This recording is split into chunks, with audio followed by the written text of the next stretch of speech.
Right, let us begin. Question 1, Rachel Muscle. Thank you. Number 1, Mr Speaker. Prime Minister. Thank you, Mr Speaker. Tomorrow I will open the Global Vaccine Summit. The UK-hosted virtual event will bring together more than 50 countries as well as leaders of private sector organisations and civil society to raise at least $7.4 billion for Gavi, the Vaccine Alliance. And tomorrow's Global Vaccine Summit should be the moment when the world comes together to unite humanity in the fight against disease. Mr Speaker, this morning I had meetings with ministerial colleagues and others. In addition to my duties in this House, I shall have further such meetings later today. Rachel Muscle. As the Prime Minister obfuscates over his adviser, the real scandal of the coronavirus pandemic has been exposed in the Public Health England report published yesterday. Inequality and poverty. If you are black or Asian, if you are poor, if you have a low-skilled job, the mortality risk is up to double that of the rest of the population, the poorest having the greatest exposure, risk and fate. And now the government is seriously increasing that exposure and risk with its easement announcements. Why won't the Prime Minister publish a full health and economic risk assessment for public scrutiny to protect us all from this deadly virus?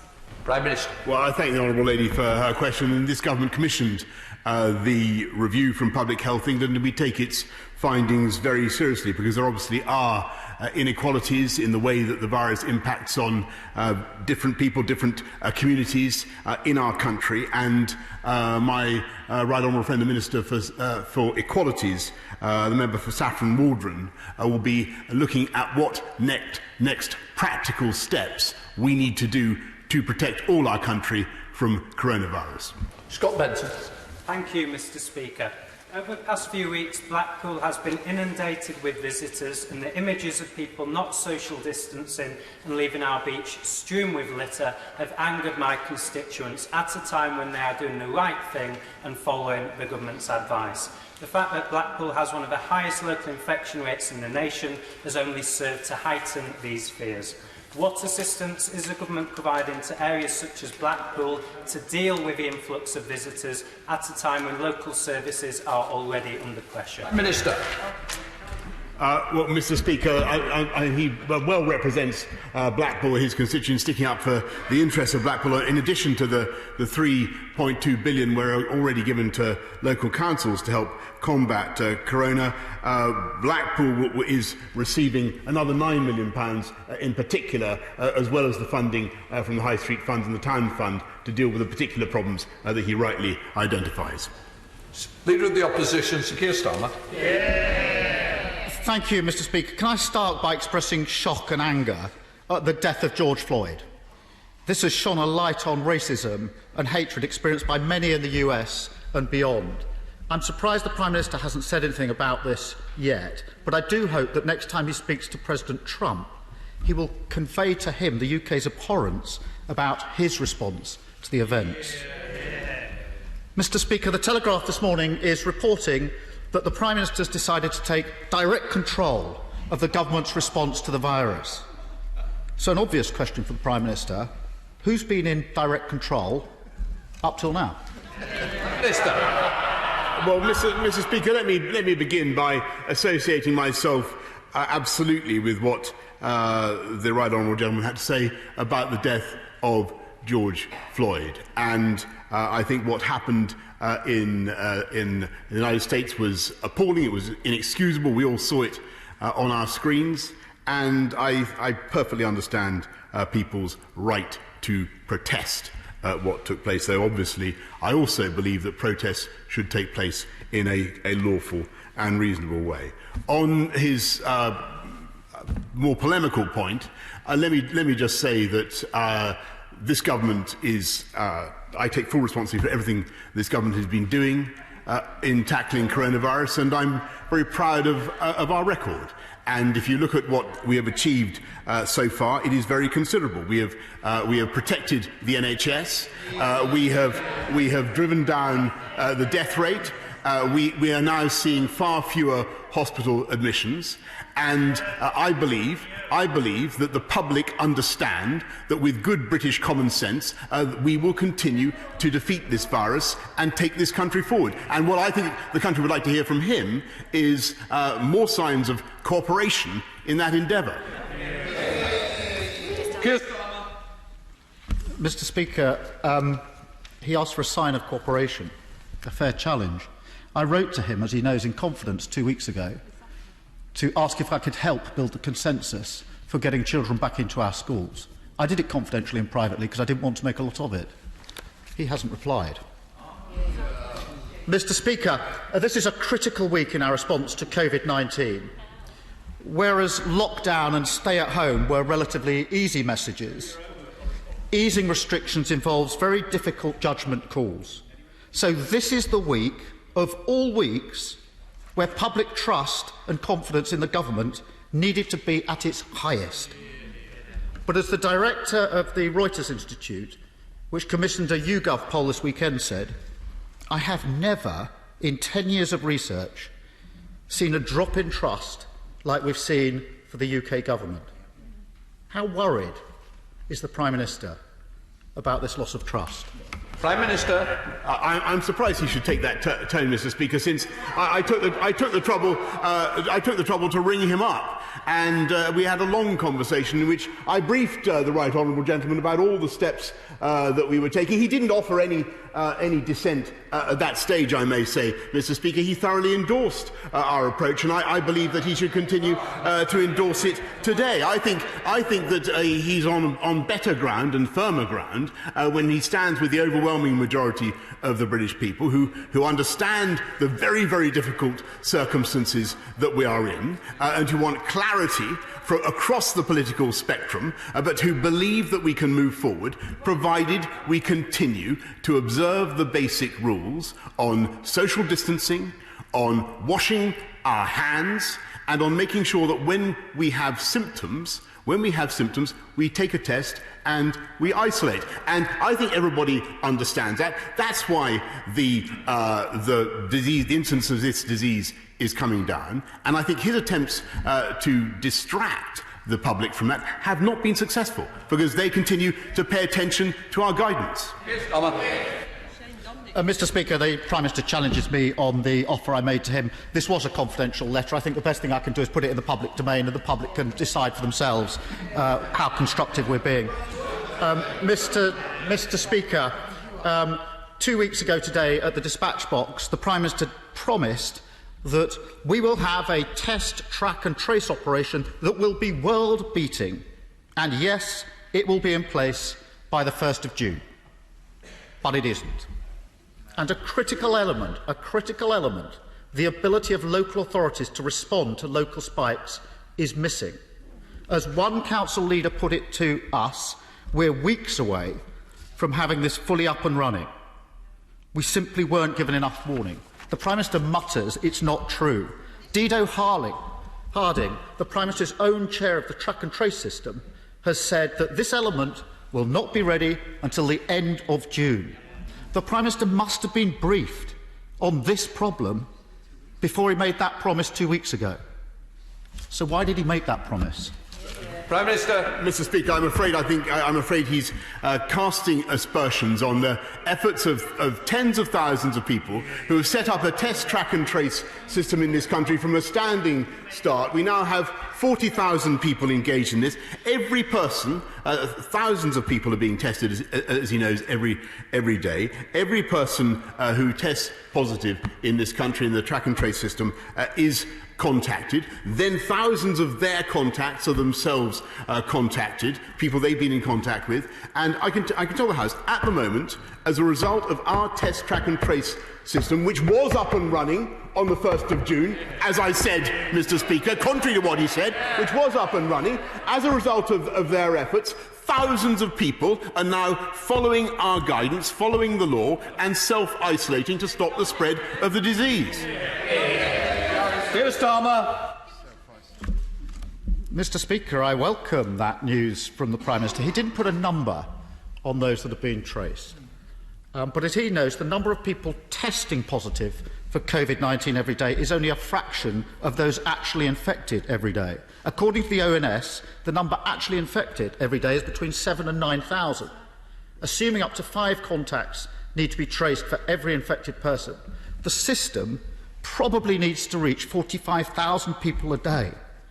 So there's a long way to go. And I'm sure if it is 45,000 a day, the Prime Minister will confirm that in just a minute. But the problem when the Prime Minister used statistics is that the Statistics Authority have had concerns on more than one occasion. Yesterday, in a strongly worded letter to the Health Secretary, the chair of the UK Statistics Authority said that the statistics still fall well short of expectations. He went on to say, "It is not surprising that, given their inadequacy, data on testing are so widely criticised and so often mistrusted." Can the Prime Minister see how damaging this is to public trust and confidence in his government?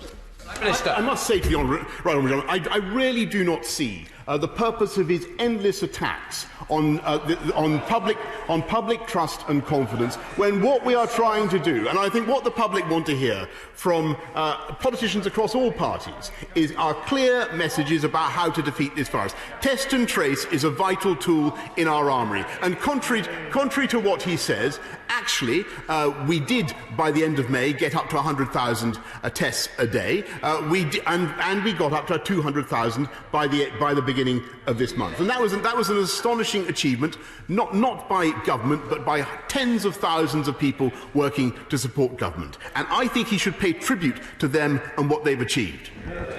Keir Starmer. Mr. Speaker, the Prime Minister is confusing scrutiny for attacks. I have supported the government openly, and I've taken criticism for it, but boy, he makes it difficult to support this government over the last 2 weeks. Mr. Speaker, another critical issue on trust and confidence is transparency about decision-making.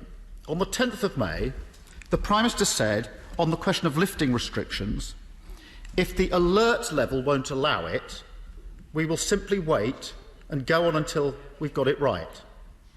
At the time when he said that, the alert level was 4, and the R rate was between 0.5 and 0.9. We're now 3 weeks on. Some restrictions have been lifted. So can the Prime Minister tell us what's the alert level now and what's the R rate now?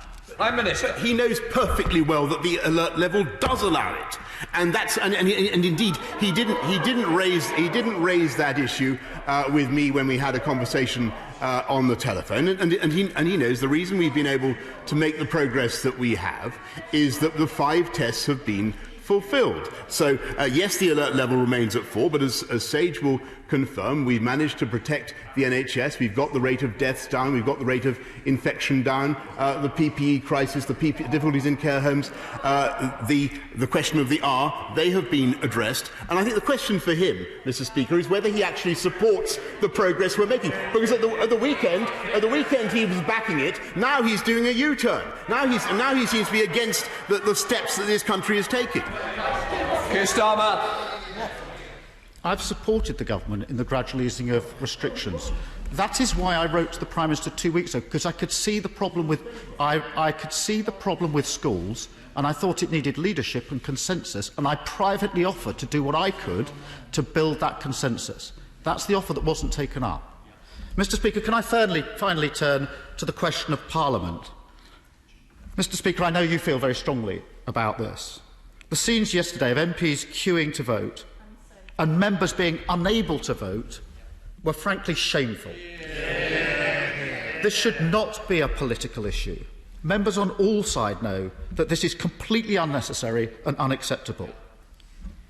If any other employer behaved like this, it would be a clear and obvious case of indirect discrimination under the Equalities Act. A clear and obvious case. So can I urge the Prime Minister to stop this and to continue to allow online voting and the hybrid Parliament to resume? Prime Minister. Mr. Speaker, I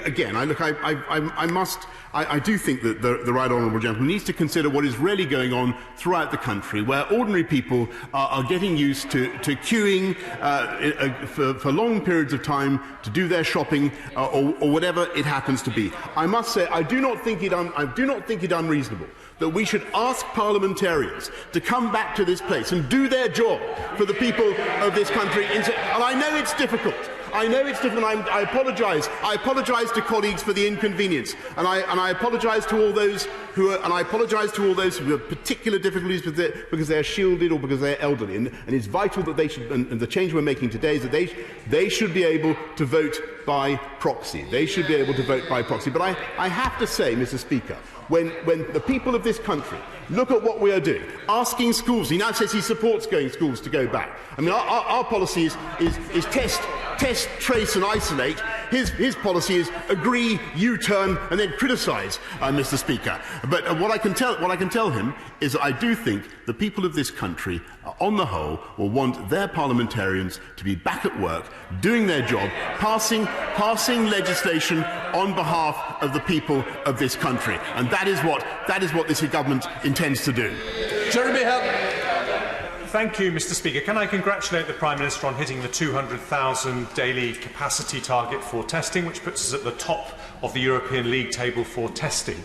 The Prime Minister rightly said he wanted a 24-hour turnaround for testing. Could he tell us how many of the tests are currently being turned around within 24 hours and whether he'd be willing to publish on a regular basis that number?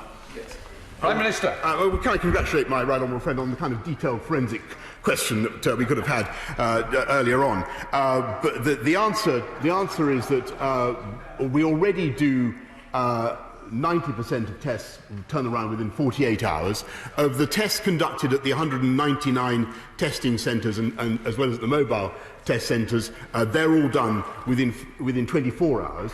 And I can undertake to him now to get all tests turned around in 24 hours by the end of June, except for difficulties with postal tests or insuperable problems like that.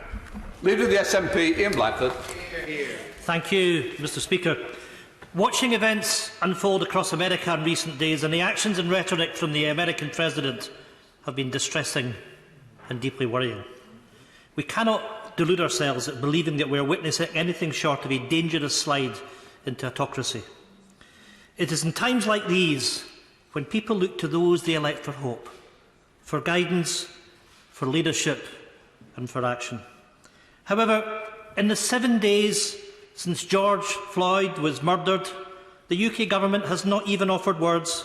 It has not expressed that pain. It has shuttered itself in the hope that no one would notice. The Prime Minister skirted over this earlier in Prime Minister's questions.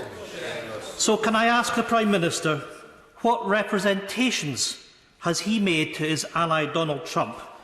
And at the very least, Prime Minister, say it now, Black Lives Matter. Prime Minister. Well, Mr. Speaker, of course Black Lives Matter, and I totally understand the anger, the grief that is felt not just in America but around the world and in our country as well. I totally understand that and I get that. And I also support, as I've said, the right to protest. The only point I would make to the House is that protests should be carried out lawfully, and in this country protests should be carried out in accordance with our rules on social distancing. Ian Blackford. Well, I'm afraid, Mr. Speaker, that the Prime Minister didn't answer the question what representations has he made to his friend Donald Trump. Mr. Speaker, it is imperative that the UK is vocal on human rights, freedom to gather and protest, freedom of speech and upholding press freedom in other parts of the world. It would be nothing short of hypocrisy if we were to turn a blind eye to events unfolding in the US. However, actions speak louder than words, and the Prime Minister can shake his head. But the UK exports millions of pounds worth of riot control equipment to the US, including tear gas and rubber bullets. The Prime Minister must have seen how these weapons are used on American streets. With the government's own guidance warning against equipment being used in such way, will the Prime Minister urgently review such exports? Minister. I'm happy to look into any complaints, but as he knows, all exports are conducted in accordance with the consolidated guidance, and the UK is possibly the most scrupulous country in that respect in the world. Mr. Speaker, I have a number of businesses that serve the wedding market and would like to hold viewings to make bookings for the future. Church leaders of Loughborough have also contacted me about access to churches, both for services and to help tackle loneliness. Please could I ask that religious faiths be allowed to let people into their places of worship, observing social distancing within their premises, and wedding venues to be allowed to access for bookings? Thank you. Prime Minister.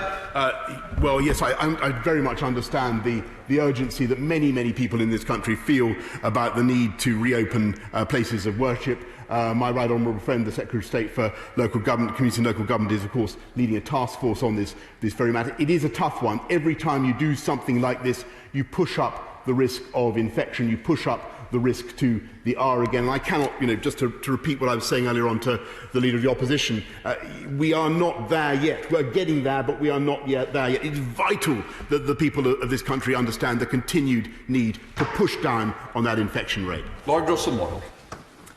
Our firefighters have been assisting this COVID crisis. They've taken 12 additional areas of work supporting our NHS. And while they are busier than ever, they're about to face another round of devastating cuts. My local fire authority in East Sussex is planning to remove 10 fire trucks from the county and the loss of frontline firefighters. Is the Prime Minister planning to respond to the FBU, the Fire Brigade Union letter, sent to him on the 22nd of May, calling for a moratorium on cuts? Clapping on Thursdays is well and good, but will he put his money where his mouth is and ensure that no fire authority needs to cut frontline firefighters when they have been helping save our country? Prime Minister. Mr. Speaker, I will certainly respond to his letter. Thank you, Mr. Speaker. Would the Prime Minister agree that as we exit the pandemic, it's critical that we not only stimulate the UK economy, but also we start the important process of levelling up? This should include stimulating the housing market to help excellent companies like PWS at Newton Aycliffe, investing in rural broadband to help villages like Killaby, and maybe moving the Treasury to Sedgefield. The acceleration of rolling stock investment to help companies like Hitachi. Can I also ask him to join me in opening the station at Ferryhill that I'm sure he's going to ask the Transport Secretary to approve? Prime Minister. Well, a brilliant idea there. I think Sedgefield should be careful what it wishes for. But I will certainly investigate that possibility. But when you look at what we're doing, my honourable friend will know whether it's 300,000 homes that we want to build every year, massive investment in gigabit broadband, huge investment in railways and roads. I will make sure that I add to that an ambition to come and see Ferryhill Station launched with him.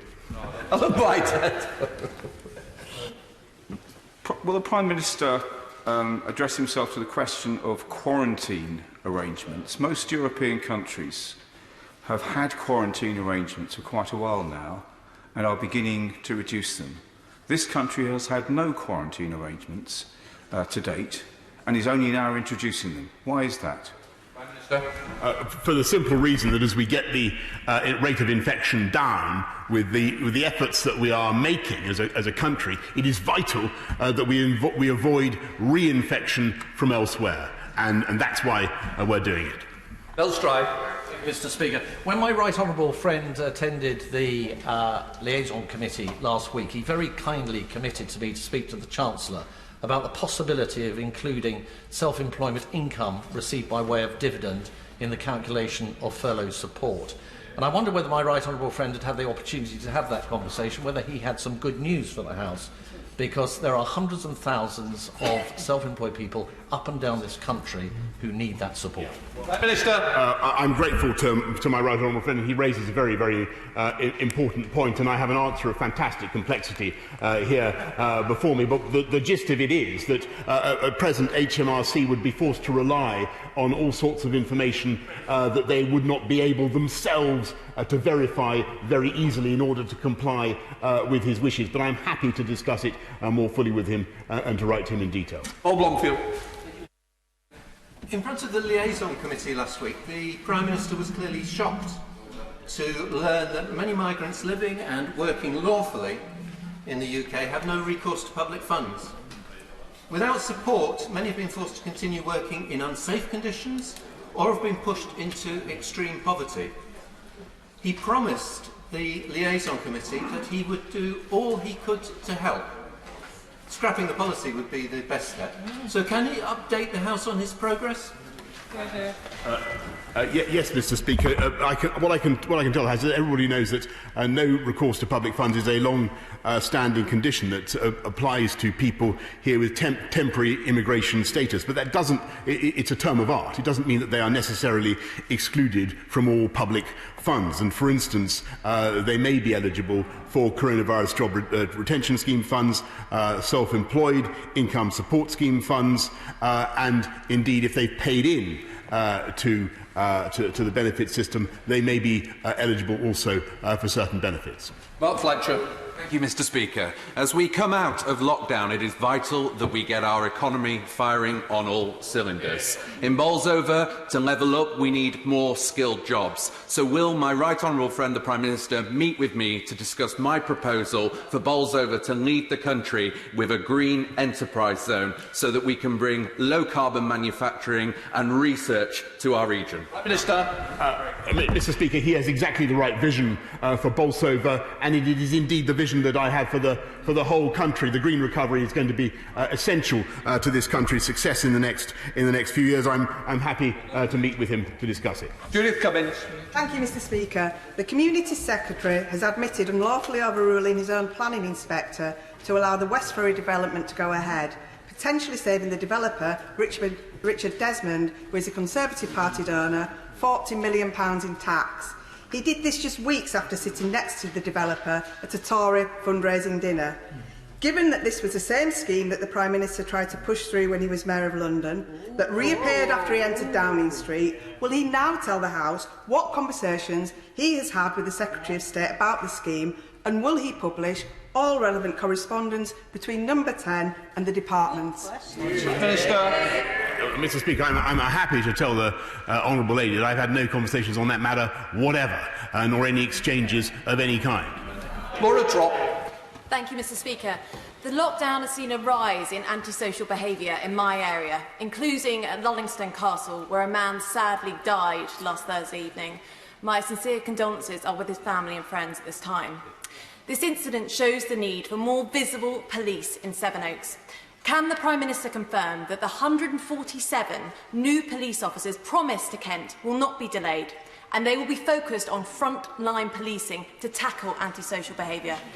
Prime Minister, will that... Yes, indeed, Mr. Speaker, and that's why this government is going to get on with its agenda of uniting and levelling up. The 20,000 more police officers. In fact, we've recruited thousands already, and I'm pleased to say that the 147 that she identifies coming to Kent, if they haven't actually already got there, I think they've already got there, but if they haven't got there, they're getting there very shortly. Maria Eagle.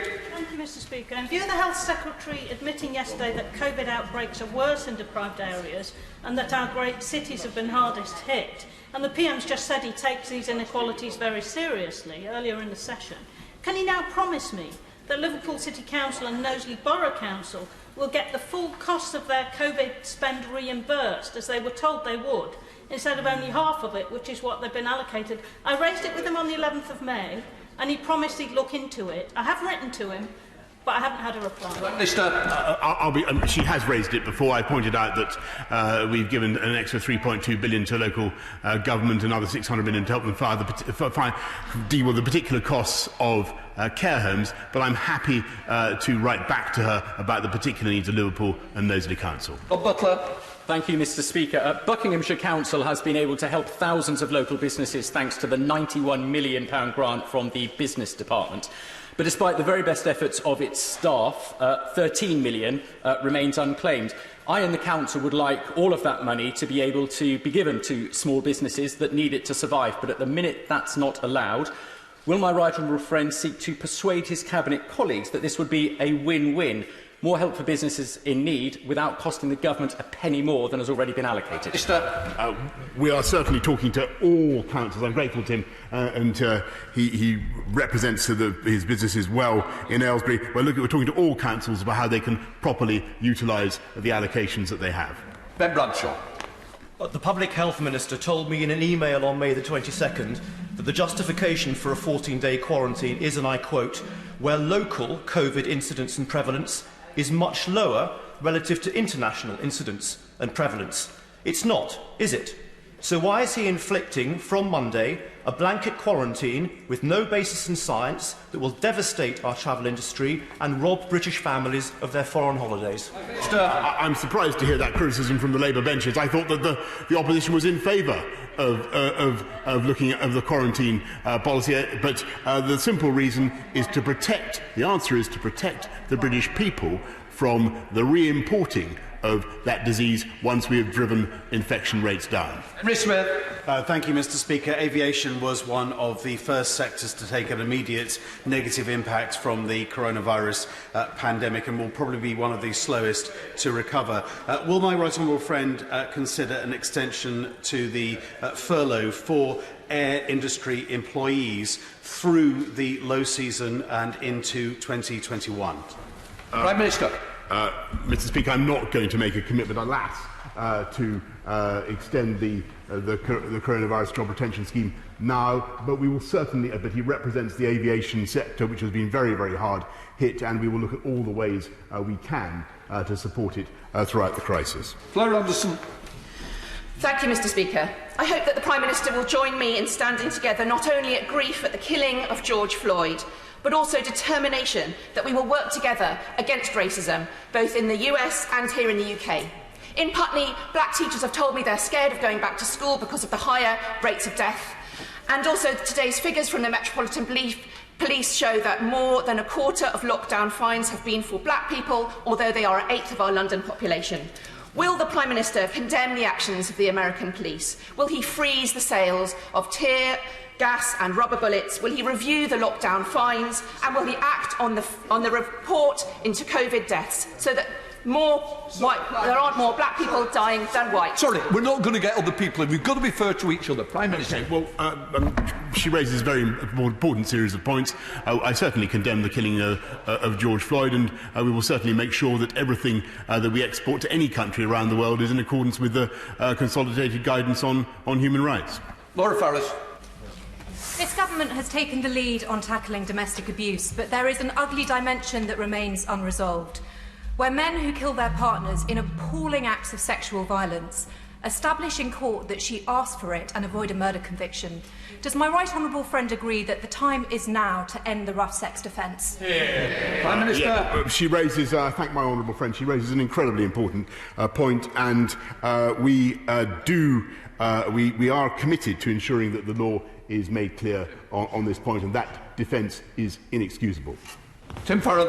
Mr. Speaker, the virus effectively turned summer into winter for Cumbrian tourism. Ending government funding in October, though, will mean 3 winters in a row, causing severe hardship on top of the already 312% increase we've had in unemployment locally. So will the Prime Minister provide a support package for tourism and hospitality in the lakes, the dales and elsewhere to see them through to the spring of 2021?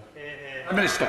I'm grateful to the honourable member. We're certainly looking at all sorts of packages to help the tourism industry, creative ideas to help the tourism industry over the winter period, so that their winter, as it were, can continue to be a kind of summer once we can get things open again. But there are all sorts of packages that we'll be bringing forward, but I don't want to extend some of the schemes that we currently have. Thank you, Mr. Speaker. I'm very proud to tell you that we have 2,500 world-class steelworkers in Scunthorpe.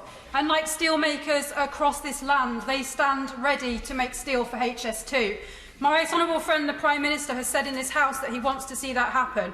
Can he reassure me that he will press for HS2 to sign the UK Steel Charter and that steel for HS2 will be made in Britain?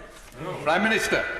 Mr. Speaker, we are doing everything we can to support the UK steel industry and to make sure that as HS2 goes forward that it maximises the use of UK steel, and I'm proud to say that 98% of the companies that have signed up to deliver for HS2 are based in this country. Andy Slaughter. Speaker, When the Prime Minister was forced to publish the review of the risk COVID-19 poses to black and minority ethnic groups yesterday, why did he remove reference to the 1,000 responses to the review, many of which cited structural racism and discrimination as root causes of higher risk? If, unlike Trump, he seeks to represent the whole country he's elected to lead, what action is he going to take to show that in tackling COVID-19 and wider racism in society, Black Lives Matter? Prime Minister. Mr. Speaker, I think the Honourable Gentleman may have missed some of the earlier answers I've given, but he's wrong when he says that this government was somehow forced to publish a review. This government commissioned the review because we take it incredibly seriously. It's our review. And yes, I do think it intolerable that COVID falls in such a discriminatory way on different groups and different communities in our country. And that's why we are going to ensure that our Minister for Equalities takes up that report and sees what practical steps we need to take to protect those minorities. Theresa May. Thank you, Mr. Speaker. My right honourable friend has rightly been focusing on keeping people safe.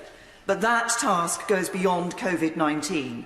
So can my right honourable friend give me the reassurance that as from the 1st of January 2021, the UK will have access to the quantity and quality of data it currently has through PRUM, passenger name records, ECRIS and SIS2, none of which, I believe, should require the ECJ jurisdiction in the UK? Prime Minister. Mr. Speaker, that depends, I'm afraid, on the outcome of our negotiations, as she knows well, but I'm absolutely confident that our friends and partners will see sense and the great mutual benefit in continuing to collaborate in exactly the way that we do. We now come to the end. In order to allow safe exit, honourable members participating in the item of business and safe arrival of those participating in the next, I am now suspending the House for 5 minutes.